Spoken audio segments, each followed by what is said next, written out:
Peter, thanks for joining us. Thank you for having Glad me. that you're here. I'd like to start with an origin story of sorts. So if you were to think back across the span of your life, what are 2 or 3 instances or moments or experiences that really propelled you for a career in higher education and a career in labor economics more specifically? Getting to college was a transformative time for most everybody. I have pretty big case of attention deficit disorder, which was not treated. Of course, they didn't even know what it was, right? But when I got to college, I realized if I could lock myself in the library and study, then I could focus and get things done. And I went from being a not particularly distinguished high school student to a distinguished college student. So that was certainly one of them. I would say, as with many of our colleagues here, we didn't necessarily set out to be faculty members, and a large number of us intended to be lawyers. At least when I was in college, if you were good in science, you wanted to be a doctor. If you were good in everything else, you wanted to be a lawyer. And my father was a lawyer, and so that sort of made sense. But my father died when I was in college, so that kind of derailed that ambition a little bit. So maybe that was the other one. But even then, I was in graduate school. I went to Oxford and with the idea of just goofing around for a while and coming back here. And I discovered you couldn't do that. You had to enter a degree program. So I did that, and I was not quite done. So I got a postdoc at MIT, and then I kind of woke up and I was a professor. It was already down the pike a little bit without so much a conscious choice early on saying this is what I was going to do. I didn't know an awful lot about careers, right? I didn't know what business careers were like. I didn't know what consulting jobs were like, nor did anybody else. At Oxford, I went to see the careers people at one point, and they said, you have the rest of your life to worry about your career. Don't worry about it now. So very different advice, right, than when we got here. Very different advice. So how did you come to learn about the field that you chose to study and pursue? Well, as an undergraduate, I was around a lot of these topics. I was interested in the issue of how we regulate economic forces. So I was interested in a lot of the legislative efforts to try to constrain, guide, harness economic forces, and particularly not crush people in the process. So I was interested in those general questions, and then that takes you, into these topics. And also in England, labor economics looked a little different. It wasn't dominated by large data sets and, econometrics. It was much more go get data and look at it. So it looks more like what we do here maybe than what you would see in an economics department. So you were in graduate school in the late 70s. It was a time period where labor unions were starting to be a bit on the decline, and there was an emergence in the management literature on different theories of management. So how did that shift in how we thought about labor and the workforce influence your own work? Yeah, well, career changes, right? Because I wrote my thesis about inflation, and as soon as I finished it, inflation kind of disappeared. So that topic was gone. And then, when I came to the Wharton School, there were still 7 people here who studied unions, right? And it used to be that if you looked in corporations, the executive vice president was industrial relations. Human resources reported to the industrial relations people. And part of my early career when I came back to the U.S. was studying what caused these unions to collapse.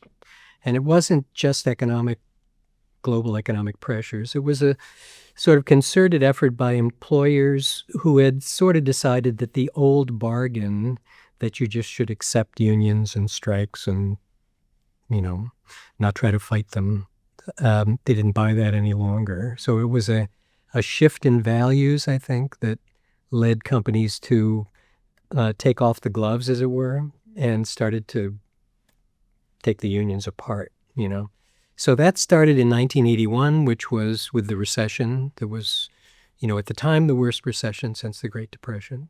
And that was part of it, was dismantling unions. Part of what happened then is, okay, what do we got now? Because part of dismantling unions was also inside the great corporations, restructuring themselves down to shrink. And a lot of it was the belief that they were bloated, and they probably were, having grown up in a period of regulation, stable markets, lots of planning. And that all kind of went out the window. So that was probably me talking about that issue of what happened when we got rid of lifetime employment. That was my work in the 1990s, trying to think about that. And at the time, a lot of people didn't believe it had changed because we had had that for 45 years or so, 50 years. That's stable model of big corporations. And just hard to believe that it disappeared that quickly, but in fact it did. So speaking of change and in some cases transformational change pretty rapidly, is the way in which the workforce has changed as a result of, for example, the pandemic, remote work, which wasn't something we were talking about 10 years ago, we are now trying to actively navigate. So as you think about some of these big contextual variables that are now influencing the workplace, what is your advice to organizations and to leaders about how we should be thinking about and preparing, advice to a dean or faculty, how we should be preparing the workforce of the future, given the shifts that we're seeing? Well, and you see this, I'm sure, in practice, but also in university, we have a really hard time with uncertainty. Mm-hmm. And we would love, love, love to be able to plan. And to plan, you really need certainty of some kind, And I think the advice is we have to get more comfortable with uncertainty, and that planning when you have uncertainty is dangerous, right? You assuming you're going in this direction, you start making investments in that direction, and then you discover that if you're wrong, you would have been better off just waiting, right? And I think with AI in particular, we're absolutely in that right now. The assumptions we made about what was going to happen have been proving wrong, like driverless trucks, right? So by 2019, they were supposed to take over. Every consulting firm had made that story. They've all taken those reports down off their websites now. They just bury them someplace, but they all believed it, right? And I think it happens because we really, really want to know what the answer is, and people are willing to tell you, but they don't know, right? So I think the problem for us, we see this in executive ed. Some of our colleagues here have been trying to persuade employers to think about this for maybe 10 years or so. How do you deal with uncertainty? You don't have to ignore it, but you don't have to just make a guess either, right? So I think that's our problem, right? And would you say it's the same kind of perspective when you think about remote work and how we should be thinking about the management of a workforce, whether it's in person, whether it's in a hybrid environment, and the way in which technology has influenced how people can engage with the workplace? Yeah, I think employers are really in the driver's seat on this, right? There's no country in the developed world where employers have more ability to control things than the U.S., right? And they're making the calls. I think what concerns me is they're not making sensible calls on this. They're not thinking through what will work for us as an employer. And I think the problem is in lots of places, they're just assuming that having people work remotely will be just like if they were in the office, right? And it's not. I think one of the things that we didn't understand before the pandemic and before remote work is how things actually got done in offices and how much of it was relational based, right? That you need something done, you call this person that you know over here. And some of the research that we did and some of the studies of hybrid workplaces discovered that that's still what they try to do. If we need something from that team over there, we say, who in our team knows anybody over there? But the problem is with remote work continuing in some places, average job tenure is 4 years. We have cohorts of employees in these companies who really don't know anybody there because they were never face-to-face. And so we're kind of running down the stock of relational capital we've got. And, employers have to think about how do we rebuild this so that people will figure out how to get things done. You could do it. Some of the companies like GitHub, and the virtual companies, all virtual, they figured out ways to do it, but they got rule books that are like this thick, telling you, here's how you have to describe what you're doing and keep a record of it so everybody can see it on a common document. And I don't think most employers are willing to go to that much effort. So the choice is, work is not getting done as well as it could be, and there's now a fair amount of sophisticated research showing problems with this, productivity, innovation problems. And the question is, okay, employers, you're in charge, what are you going to do? Right now, you've been just assuming it's all working. It's not. So you've had the opportunity to work around the world, both as a scholar, as a consultant, as an author. What have you identified? Are there any sort of universal truths or themes that you have found either about companies and organizations or about employees, regardless of region or geographical? Yeah. Well, I think, human needs don't differ all that much around the world, and we like to think they do. We, like to think these national differences in culture are overwhelming, but, human needs don't differ all that much. I'd say what's really different is how employers deal with them or don't deal with them. And that stems from how much power the workers have. A lot of that is political power, right? So if you're in a country that has a labor party and the labor has a strong political role, then employers take labor issues and managing people much more seriously, right?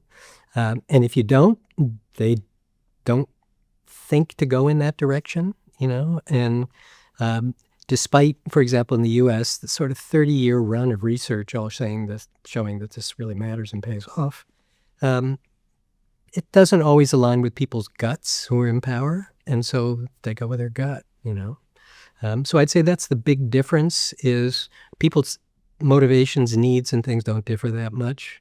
What does differ across countries is how seriously the employers are willing to deal with those as a way of trying to be more effective. Right?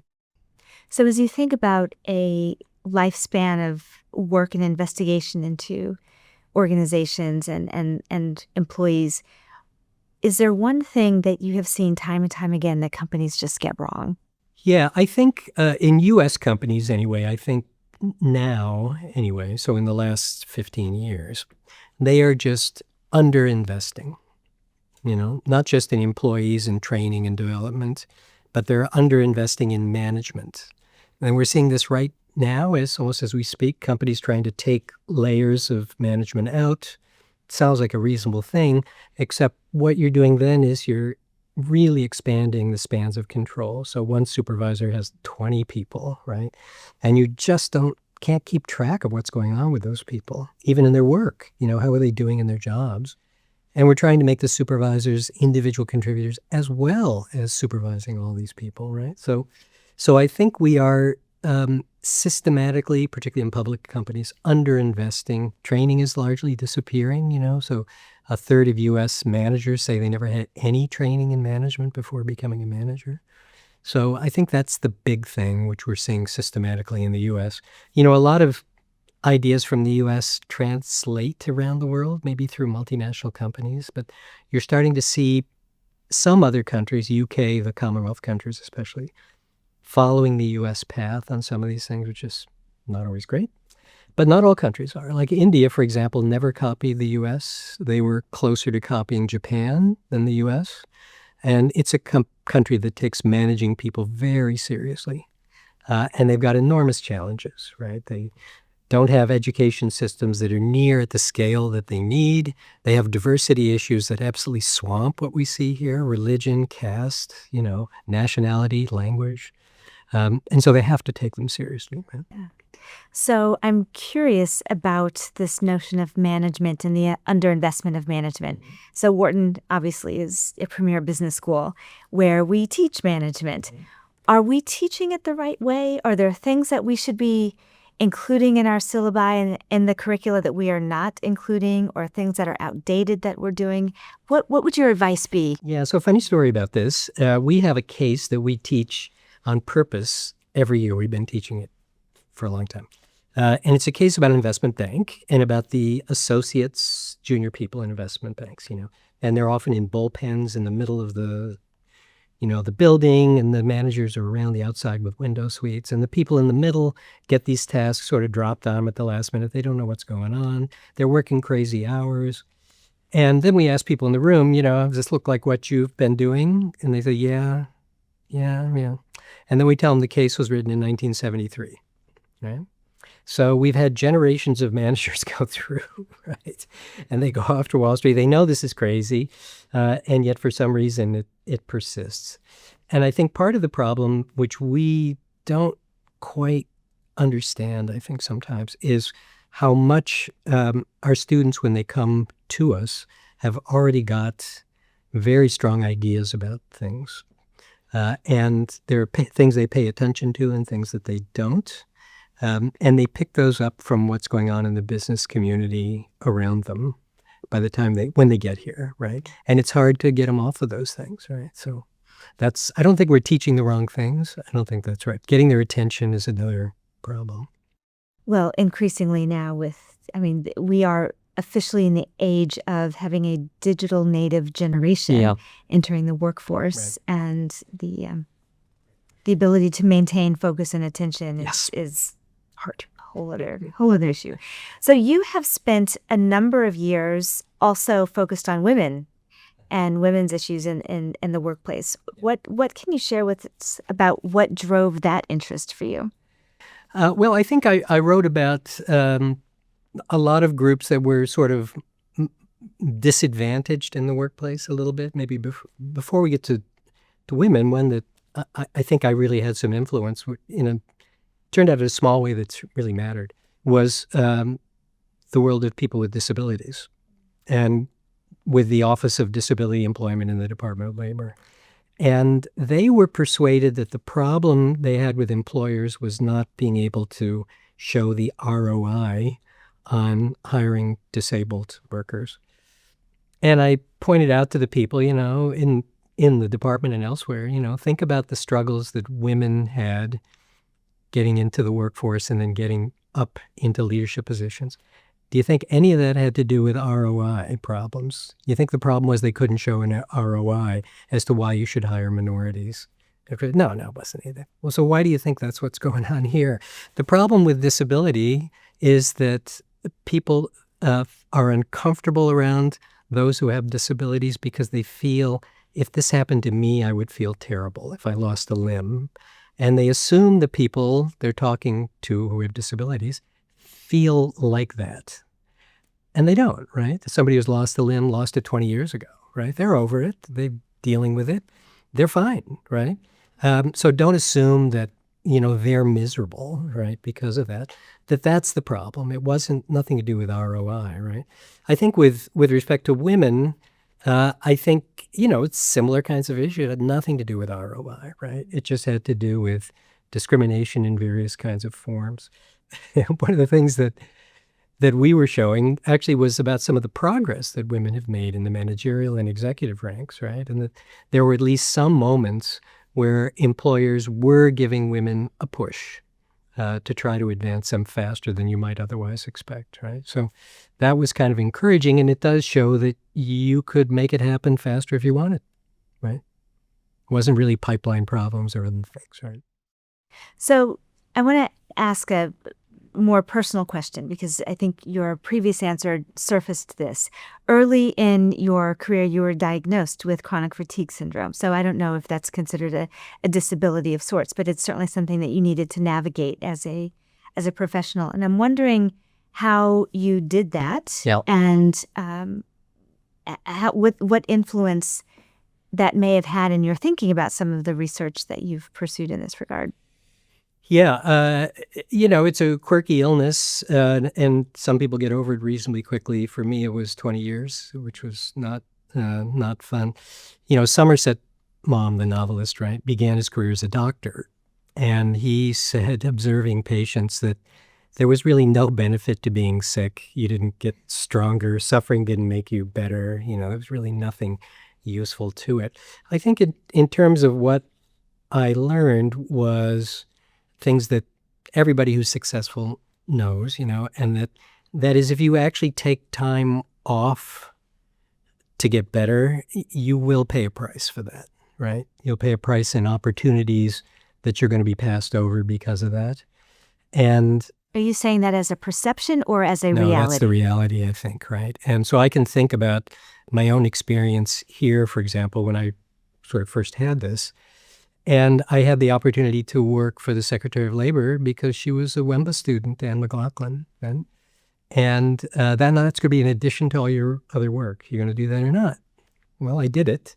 And because I did that, then I got this opportunity to run a research center for the Department of Education, which we did with my colleague Bob Zensky here for 10 years. And because I did that, I got the opportunity to be the senior advisor to the Crown Prince of Bahrain. And, these things all, if you miss them at the beginning of your career, they don't necessarily come back.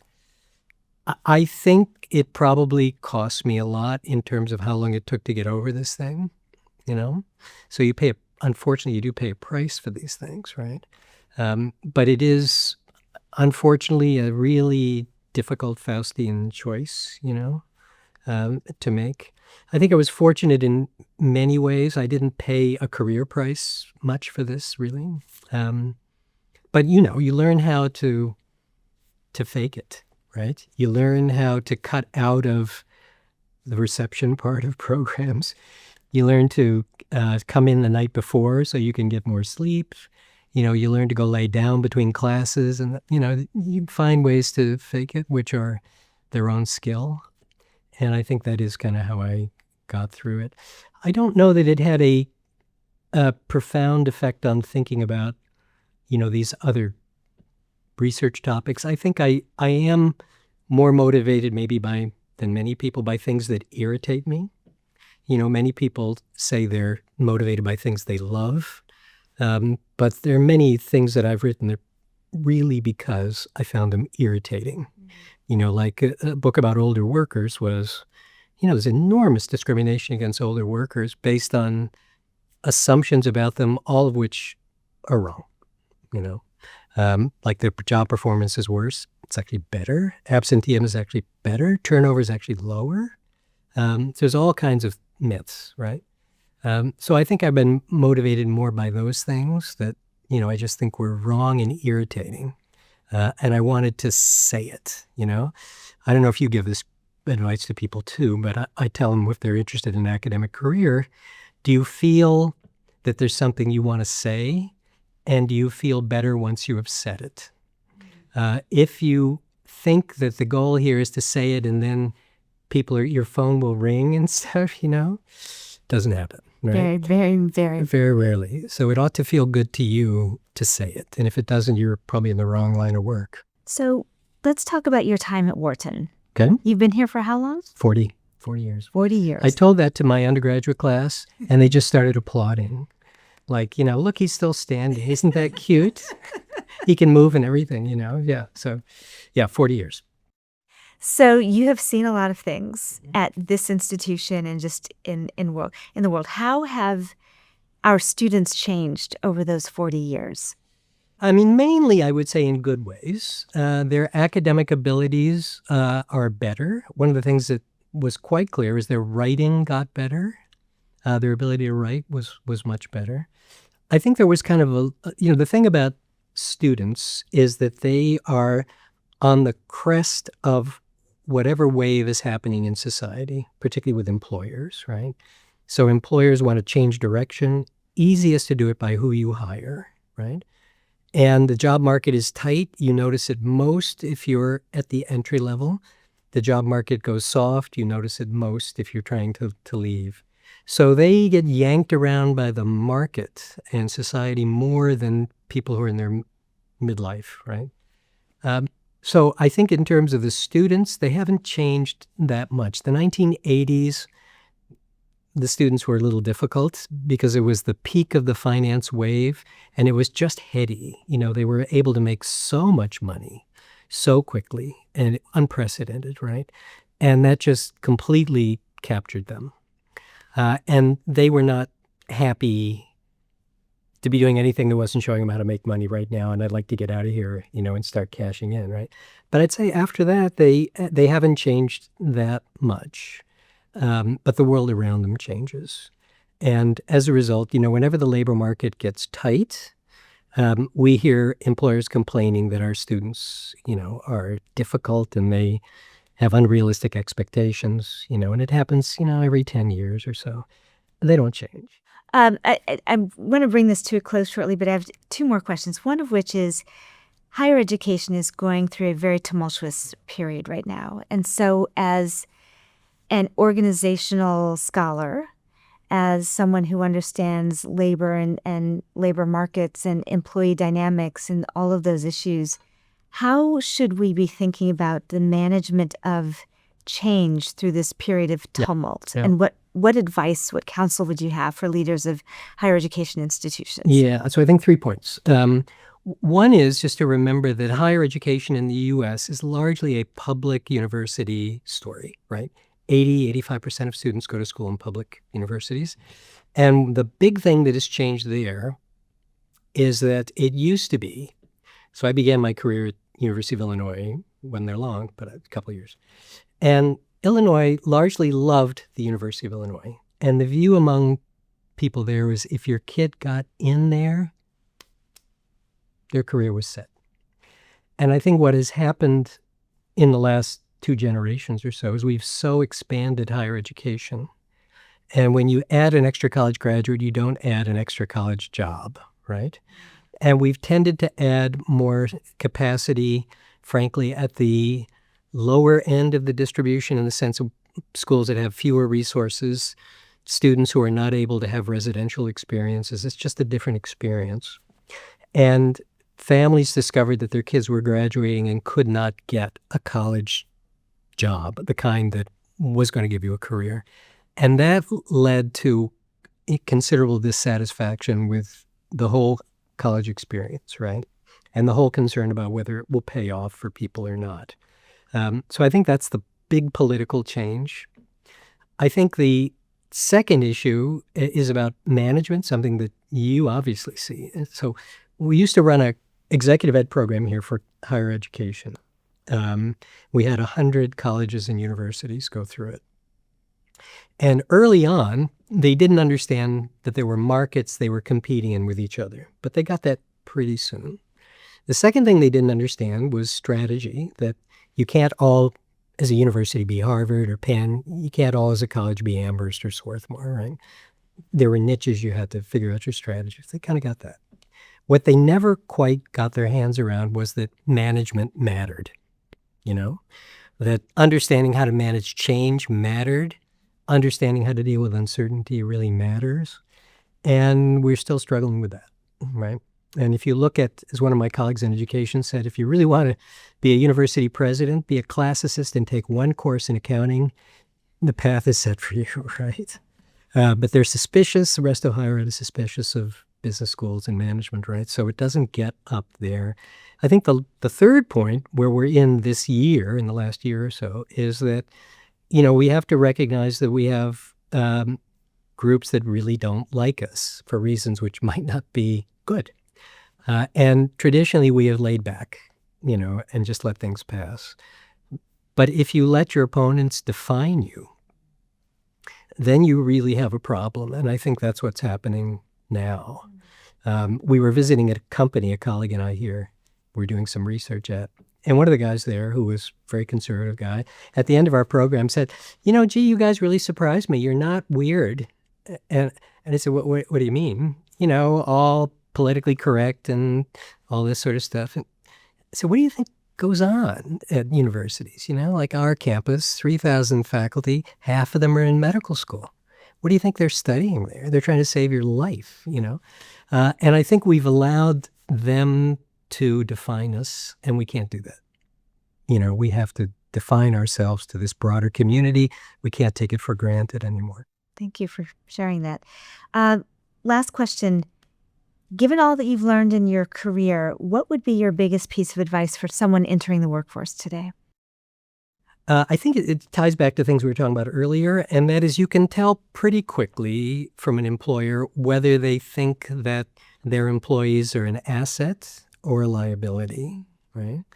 And you probably are not going to have a good time for long in a place where they see employees as a liability, right? So, if you pass through those places, that's fine. You're probably not going to stay long and be happy, but you could figure that out pretty easily these days as to how they're going to manage and treat you, right? And you want to be in a place where they think you matter. So assessing culture and the fit of the culture with your own values. Yeah, and you can see that by how they treat people and what their priorities are. Pretty easy to tell. Peter, thank you so much. Well, thank you. This is fun. Likewise.